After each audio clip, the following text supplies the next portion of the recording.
नमस्कार। आप सभी का स्वागत है हमारे चैनल हेमशील ज्योतिष में।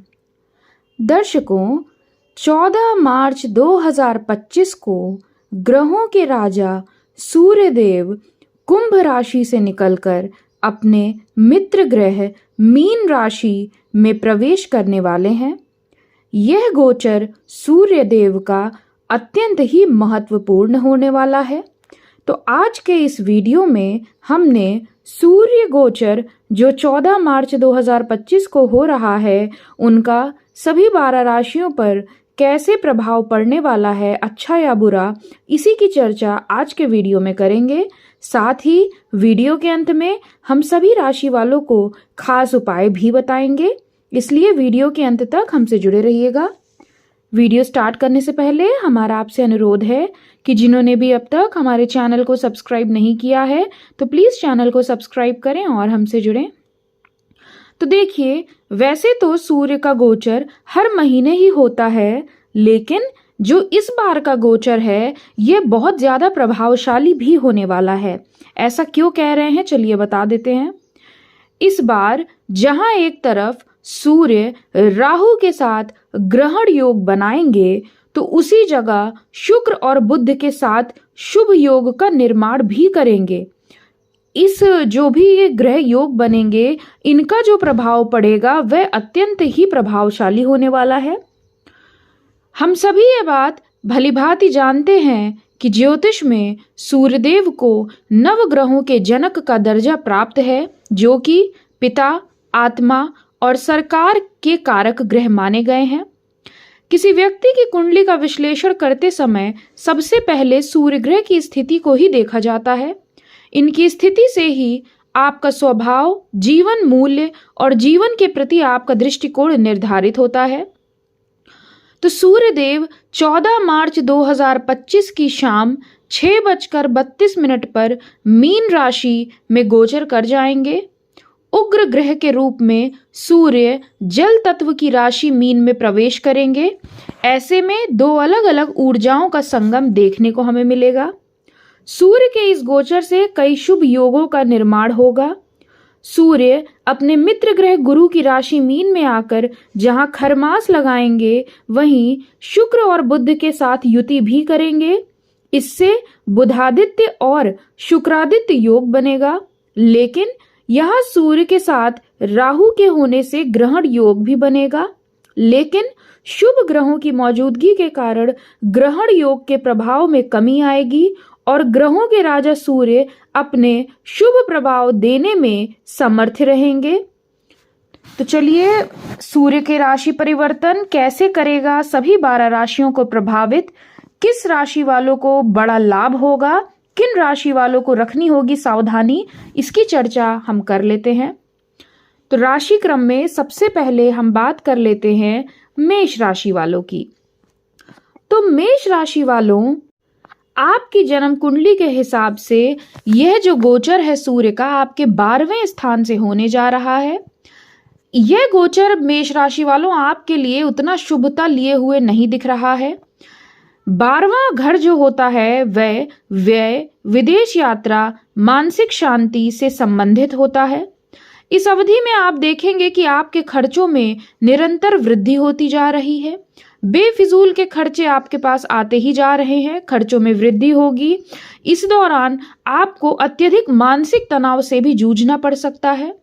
कई लोग इस अवधि में अपनी नौकरी छोड़ देंगे या फिर छोड़ने का मन बना लेंगे, लेकिन ऐसा आपको अभी नहीं करना चाहिए। हालांकि जो लोग सुदूर स्थलों से जुड़कर कोई कार्य या व्यापार करते हैं, उनको जरूर इस अवधि में बड़ा लाभ हो सकता है। लेकिन याद रखिएगा, देखिए 12वें ग्रह में 4 ग्रहों का होना, साथ में ही 29 मार्च से शनि भी आपके 12वें हो जाएंगे। तो ये 5 ग्रहों की जो युति बनेगी 12वें घर में, ये आपके लिए अच्छी नहीं कही जा सकती है। इस दौरान आपको बेवजह का मानसिक तनाव होगा, यात्राएं बहुत होंगी, फिजूल की यात्राएं आप कह सकते हैं, क्योंकि ऐसा होगा कि एकदम व्यर्थ की यात्राएं आप कर रहे हैं, कहीं आपको अचानक से जाना पड़ जाए और उन यात्राओं में आपका खर्चा भी बहुत ज्यादा हो जाए, तो ऐसी सिचुएशन आपको देखने को मिलेगी। यह गोचर अवधि में आपको बड़ा ही संयम बरतना चाहिए। इस दौरान आपका स्वास्थ्य भी प्रभावित हो सकता है। चोट चपेट दुर्घटना से आपको सावधानी रखनी चाहिए। बहुत संभल कर गाड़ी वगैरह आप ड्राइव करिएगा।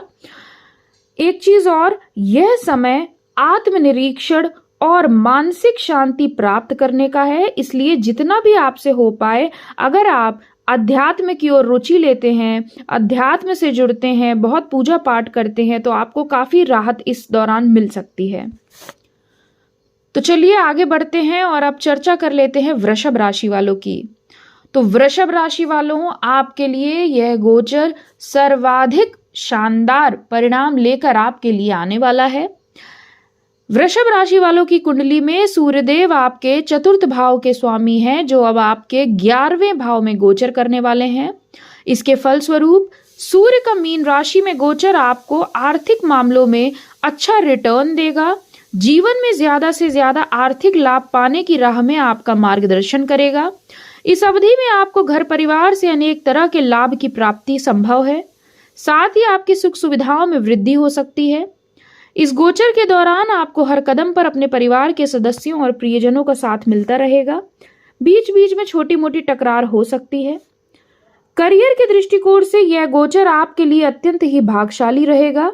इसके फलस्वरूप आपको ऑन साइट नौकरी के लिए अवसर मिल सकते हैं। जो लोग बेरोजगार थे उनको बहुत ही अच्छी नौकरी की प्राप्ति हो सकती है। आपकी आमदनी के स्रोत बढ़ेंगे और आमदनी में बहुत वृद्धि देखने को मिलेगी। जो लोग विदेश में नौकरी करने के मौके ढूंढ रहे थे, उनको इस अवधि में ट्राई करना चाहिए, क्योंकि आपके लिए काफी फलदायी रहेंगे। इन बेहतरीन अवसरों की वजह से आप इस दौरान काफी प्रसन्न और उत्साहित नजर आ सकते हैं। कार्यक्षेत्र में वरिष्ठों और सहकर्मियों का भी आपको साथ मिलेगा। विद्या के क्षेत्र में भी रुकावटें दूर होंगी। आपको मनचाही सफलता की प्राप्ति होगी। इस अवधि का आपको लाभ उठाना चाहिए, क्योंकि वृषभ राशि वालों, यह अवधि आपको बहुत कुछ दिलाकर जाने वाली रह सकती है। चर्चा कर लेते हैं अब मिथुन राशि वालों की। तो मिथुन राशि वालों, आपके लिए यह गोचर आपके 10वें स्थान में होने जा रहा है। अब यह आपके 10वें भाव में जब जाएंगे तो आपके लिए बहुत ही अच्छे परिणामों की प्राप्ति होती हुई नजर आएगी। इस अवधि में आपको अपने प्रयासों के माध्यम से व्यक्तिगत विकास के अवसर प्राप्त होंगे। इस समय आपको कई यात्राएं करनी पड़ सकती हैं। यात्राएं आपके लिए लाभप्रद रहेंगी। कार्य व्यापार के क्षेत्र में आपको मनचाही सफलता प्राप्त होगी। संघर्ष और मेहनत बहुत होगा, लेकिन सफलता भी आपको अच्छी मिलेगी।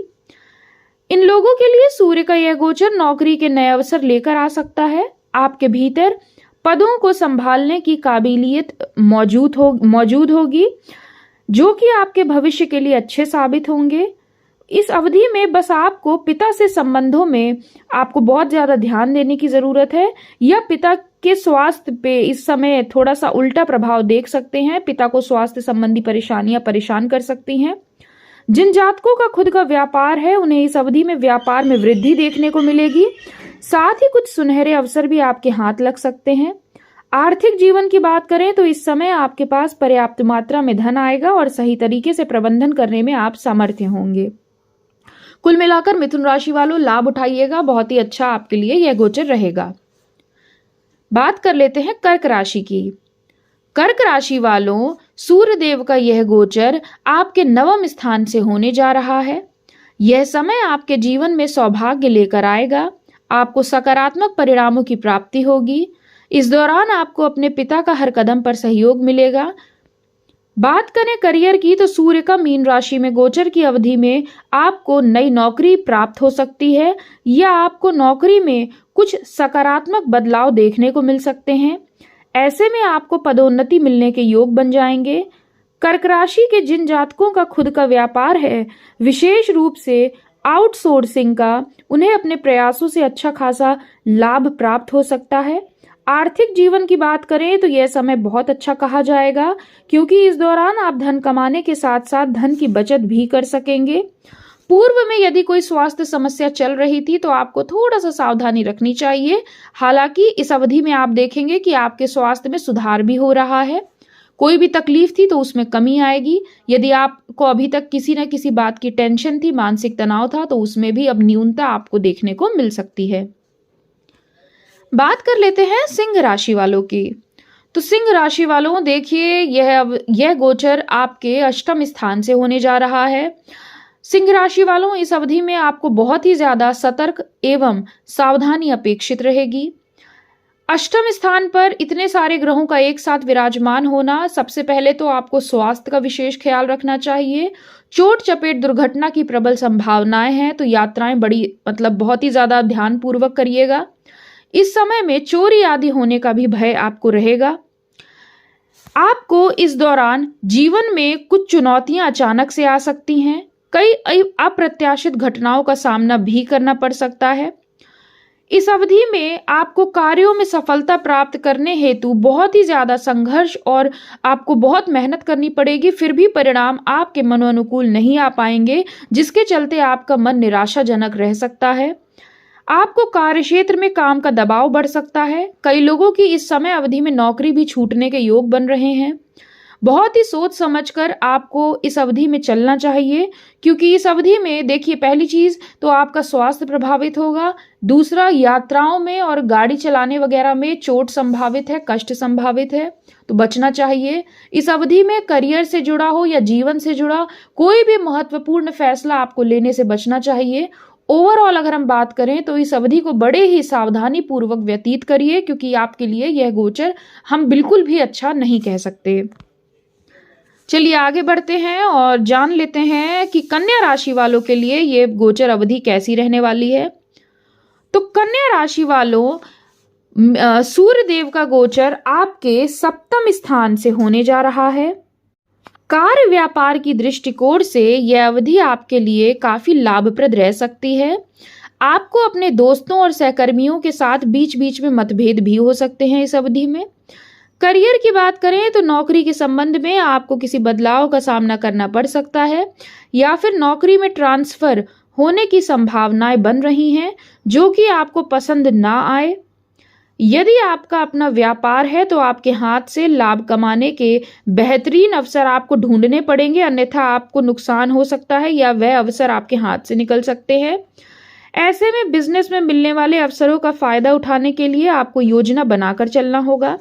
आर्थिक जीवन में किसी यात्रा के दौरान आपको हानि हो सकती है, इसलिए सावधान रहिएगा। लेकिन कन्या राशि वालों, अगर हम पहले के मुकाबले बात करें तो यह अवधि आपके लिए बेहतरीन परिणाम लेकर आ सकती है। जो लोग खुद का व्यवसाय करते हैं, अगर आप थोड़ी सी प्लानिंग कर लेंगे तो आपके लिए यह गोचर फलदायी हो जाएगा। आर्थिक जीवन में खर्चों में वृद्धि होगी, लेकिन धन भी आता रहेगा।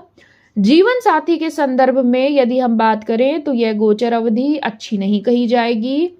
हालांकि शुक्र बुध दो शुभ ग्रह आपके सप्तम स्थान पर विराजमान है, तो चीजें बैलेंस तो हो जाएंगी, लेकिन बीच में उठापटक और तूतू मैं आपको देखने को मिल सकती है।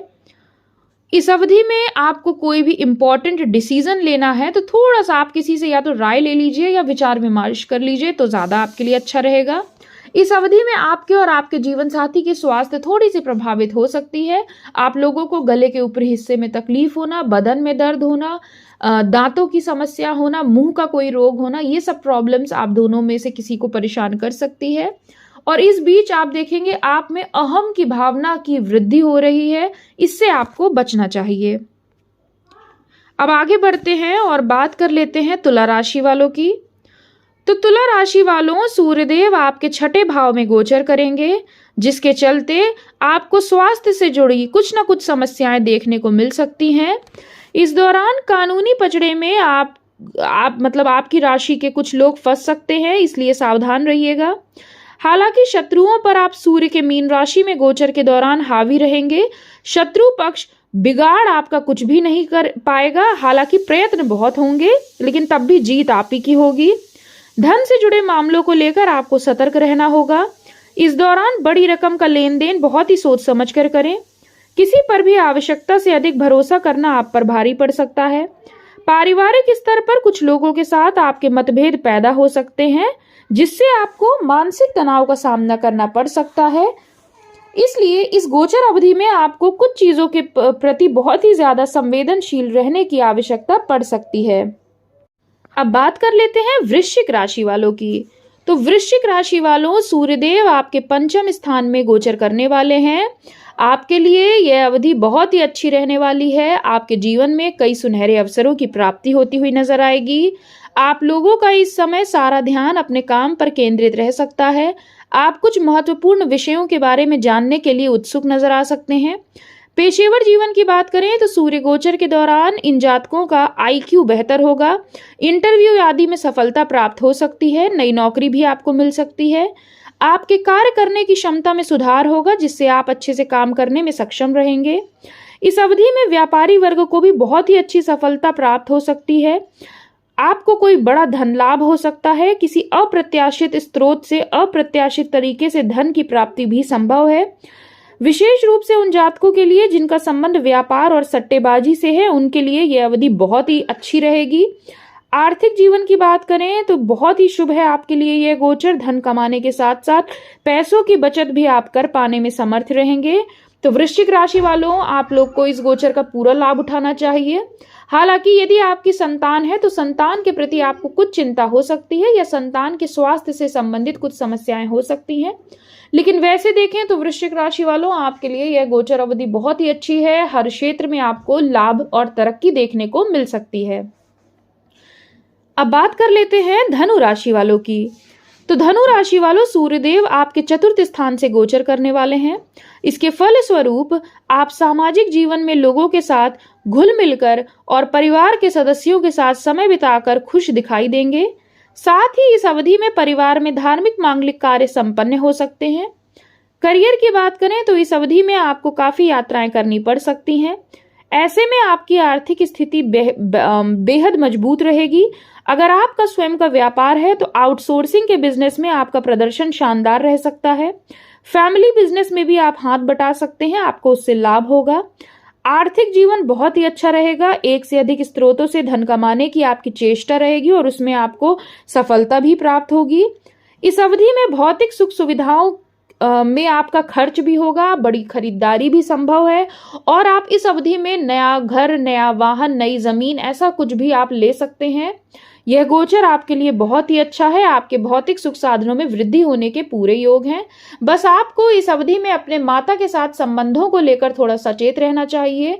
और दूसरी चीज, माता के स्वास्थ्य से संबंधित कुछ ना कुछ समस्याएं हो सकती हैं, उनका आपको विशेष रूप से ख्याल रखना चाहिए। बाकी हर लिहाज से यह गोचर अवधि आपके लिए शुभ परिणाम लेकर आएगी। बात कर लेते हैं मकर राशि वालों की। तो मकर राशि वालों, सूर्यदेव आपके तृतीय स्थान से गोचर करने वाले हैं। आपके लिए यह गोचर बहुत ही शुभ रहेगा। आपको अनेक प्रयास करने के बाद व्यक्तिगत प्रगति की राह में कुछ समस्याएं आ सकती हैं, लेकिन यदि आप प्रयासरत रहेंगे तो आपको उसमें लाभ होगा। इस अवधि में साहस पराक्रम में वृद्धि देखने को मिलेगी। करियर के प्रति आप काफी सीरियस हो जाएंगे। आप लोगों को इस अवधि में यात्राएं करने का मौका मिलेगा। बस यात्राओं में आपको थोड़ा सा सावधानी रखनी चाहिए। नौकरी की बात करें तो इस अवधि में आप सही फैसला ले पाने में कुछ ना कुछ कंफ्यूजन फील करेंगे, इसलिए किसी न किसी बड़े की राय लेना आपके लिए सही रहेगा। बात करें बेरोजगार लोगों की, तो जिन भी लोगों को नौकरी अभी तक नहीं मिली है वह इस अवधि में ट्राई करें, उनको मिलने के पूरे योग हैं। बीच बीच में आपके लिए तनाव की स्थितियों का निर्माण हो सकता है, लेकिन आप अपनी सूझबूझ से इन चीजों से बाहर निकल सकते हैं। व्यापारी वर्ग के लिए यह अवधि अच्छी रहने वाली है, आपको लाभ हो सकता है। बस ये रहेगा मकर राशि वालों, इस अवधि में आपको मेहनत और संघर्ष ज्यादा करना पड़ेगा, लेकिन यह भी याद रखिएगा कि सफलता भी आपको उतनी ही प्राप्त होगी। आर्थिक जीवन की बात करें तो फिजूल खर्ची से आपको बचना चाहिए, क्योंकि आप इस समय अवधि में बहुत ज्यादा धन का व्यय करते हुए नजर आएंगे, जो कि आपके लिए अच्छा नहीं है। आपकी सेविंग्स प्रभावित होंगी, इसलिए फिजूल खर्ची से बचिएगा। इस अवधि में भाई बहनों के साथ संबंधों में कटुता आ सकती है। आपको अपनी वाणी एवं व्यवहार पर अंकुश रखना चाहिए। ऐसी बातें मत बोलिएगा कि आपके भाई बहनों का दिल दुख जाए, तो इसलिए आपको बहुत ज्यादा अपनी वाणी पर अंकुश रखना चाहिए, क्योंकि हो सकता है आपकी कर्कश वाणी के चलते आपके अपने ही आपसे दूर हो जाएं।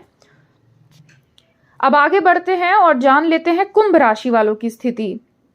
तो देखिए, कुंभ राशि वालों, सूर्य देव का यह गोचर आपके द्वितीय स्थान से होने जा रहा है। दूसरे घर में गोचर होने से आपको कई क्षेत्रों में लाभ की प्राप्ति हो सकती है। यह स्थान संपत्ति, आय, वाणी और परिवार के मामलों से संबंधित है। इस समय आपके आय के स्रोतों में वृद्धि हो सकती है। संपत्ति के मामलों में लाभ हो सकता है। परिवार के साथ आपके संबंध अच्छे होंगे, बस आपको खर्चों का थोड़ा ध्यान देना चाहिए। इस अवधि में वाणी पर नियंत्रण रखना आपके लिए अति आवश्यक रहने वाला रहेगा, क्योंकि अगर आपने कुछ भी इस समय गलत बोला तो आपके अपने आप से दूर होते हुए आपको नजर आएंगे। इस समय अवधि में धन के दृष्टिकोण से बात करें तो जो भी प्रयास आपने पूर्व में किए थे उसके परिणाम इस दौरान परिलक्षित होते हुए आपको नजर आएंगे। जो भी आपके कार्य फंस रहे थे या नहीं बन पा रहे थे, बीच में अटक जा रहे थे, उनमें भी आपको प्रगति देखने को मिलेगी। करियर के दृष्टिकोण से तरक्की देने वाला यह गोचर अवधि रहने वाली है। एक चीज और, आपको इस अवधि में स्वास्थ्य से संबंधित परेशानियां हो सकती हैं, जिनसे बचने की हम आपको सलाह देंगे। और दूसरी चीज, आपको इस अवधि में यात्रा आदि पर जाते हैं तो चोट चपेट दुर्घटना का प्रबल रूप से भय रहेगा, इसलिए बहुत ज्यादा सोच समझकर यात्राएं करें। खासकर रविवार के दिन यात्रा अगर करते हैं तो आपको बहुत सावधानी रखनी चाहिए। बाकी धन वन की दृष्टि से यह गोचर अवधि आपको लाभ देने वाली रह सकती है। अब बात कर लेते हैं मीन राशि वालों की। तो मीन राशि वालों, देखिए, आपकी कुंडली में यह गोचर आपके प्रथम स्थान, आपके लग्न भाव से होने जा रहा है। सूर्य का गोचर आपकी ही राशि में होगा। इसके चलते आपका आत्मविश्वास तो बढ़ेगा, लेकिन सेहत कहीं ना कहीं प्रभावित होती हुई नजर आ रही है। पेट और सिर से जुड़ी स्वास्थ्य समस्याएं आप लोगों को परेशान कर सकती हैं। वैवाहिक संबंधों के लिए सूर्य का यह गोचर बहुत शुभ नहीं कहा जा सकता है। इनफैक्ट हम ये कहेंगे कि जिन लोगों के पूर्व से वैवाहिक संबंधों में टकरार चल रही थी, वह इस अवधि में बढ़ती हुई नजर आएगी। कई लोगों के ब्रेकअप भी इस अवधि में हो सकते हैं। शुक्र बुध कोशिश तो पूरी करेंगे कि आपके वैवाहिक जीवन को बचाने का कार्य करें, लेकिन आपको भी इस समय अवधि में बहुत ज्यादा अपनी वाणी पर और अपनी जो भी आपके आचरण है, व्यवहार है, उस पर अंकुश बरतने की जरूरत है, अन्यथा चीजें बद से बदतर भी हो सकती हैं। कार्य क्षेत्र में वाद विवाद की स्थिति से आपको बचना होगा, नहीं तो मानहानि हो सकती है। भाई बहनों के साथ मतभेदों के कारण पारिवारिक माहौल कुछ खराब रह सकता है। यात्राओं के दौरान अपने सामान की सुरक्षा करें। आर्थिक स्थिति में कुछ सुधार देखने को मिल सकता है। आपकी चेष्टा रहेगी ज्यादा से ज्यादा धन कमाने की और आप उस ओर प्रगतिशील भी होंगे। इस समय अवधि में यदि आप अध्यात्म की ओर जुड़ते हैं, रोजाना आप मतलब पूजा पाठ की तरफ अग्रसर होते हैं, तो आपको उससे कुछ लाभ देखने को जरूर मिलेगा। इस अवधि में आपको जहां कुछ क्षेत्रों में लाभ मिलेगा तो वहीं दूसरे क्षेत्रों में आपको हानि भी हो सकती है, इसलिए थोड़ा सा संभल कर आपको रहना चाहिए। तो आपके लिए यह गोचर बहुत ही शुभ फल देने वाला रह सकता है। तो अब जैसा कि दर्शकों हमने आपसे कहा था कि हम आपको वीडियो के अंत में खास उपाय बताएंगे, जिसे करके 12 राशि वालों आप इसका लाभ उठा सकते हैं। तो चलिए अब उन खास उपायों की चर्चा कर लेते हैं। तो देखिए, सबसे पहला जो सभी 12 राशि वालों को करना चाहिए वो है रोजाना सुबह उठकर सूर्य देव को तांबे के लोटे से जल चढ़ाना चाहिए। और जब भी आप जल अर्पित करते हैं, चढ़ाते हैं, अर्घ देते हैं, तो उसमें थोड़ा सा हल्दी, चावल, सिंदूर, एक पीला या लाल फूल जरूर डाल दीजिएगा। दूसरा, सूर्य देव के मंत्रों का जाप आपके लिए अति विशिष्ट रहने वाला है। सूर्य मंत्र हम आपको बता देते हैं। ओंग एंग ह्रींग हंसाग्रणी सूर्याय नमः। इस मंत्र का आप जितना जाप करेंगे उतना अच्छा होगा। और तीसरा खास उपाय है, यदि आप रोज ना कर सकें तो हर रविवार के दिन आदित्य हृदय स्तोत्र का पाठ करना आपके लिए बहुत ही अच्छा रहेगा। इन उपायों को करिएगा, फिर बताइएगा कि आपको कितना लाभ होता है हमारे कमेंट सेक्शन में। तो दर्शकों, 12 राशि वालों के लिए यह था स्पेशल वीडियो। आशा है आप सभी को हमारी वीडियो पसंद आई होगी। ऐसे ही हमसे जुड़े रहिएगा। धन्यवाद। आपका दिन शुभ हो।